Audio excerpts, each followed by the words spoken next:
nog 'n beeld uit tuinmaak wat Jesus gebruik is in Johannes 15 vers 2, wanneer hy sê, elke loot in my wat nie vrug dra nie, sny hy af, maar elkeen wat vrugte dra, snoei hy reg, sodat dit nog meer vrugte kan dra.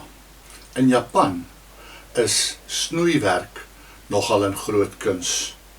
Of dit nou 'n bonsai boompie is, of 'n suurstruik in hulle pragtig uitgelegde tuine, of 'n groot boom. Voor daar aan 'n boom gesnoei word, moet die seisoen eers in ag geneem word.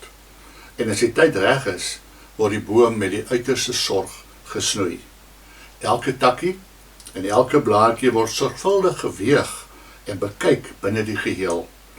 Maar wanneer die meeste snoeiers se werk klaar is, kan die boompie die wêreld weer met trots in die oë kyk. Soms het elke van ons ook 'n behoorlike snoei nodig. Ons lewe lewens van oordaat. Ons eet te veel, praat soms te veel, meestal oor onsself. En sommige drink te veel, maar meestal verberg ons eie klein sonnetjies tussen die blare van ons geestelike tuintjie. Weereens is dit die woord wat ons 'n les in tuinbou gee. Snoei is 'n noodsaaklike deel van tuinmaak. Ons sukkel almal met 'n paar diep gekoesterde en geheime sondes, soos onredelike jaloesie, oneerlikheid, oormatige woede, afguns, haat, inhaligheid, welis, noem maar op. Om gesnoei te word is een van daardie pynlike oefeninge wat ons liewer wil vermy. In Johannes 15 vers 2 word ons egter daaraan herinner dat die snoei vrugbaarheid vermeerder.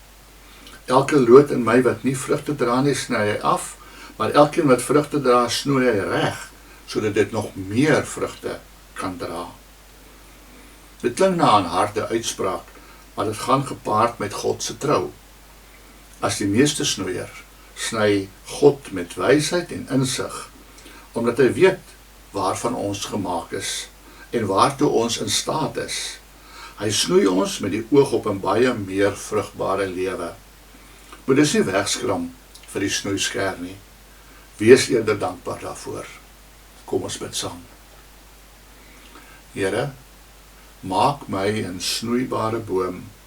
Laat my nie wegskram van die pyn wat gepaard gaan met snoei nie, want wanneer u handewerk in my klaar is, kom my ware skoonheid na vore. Amen.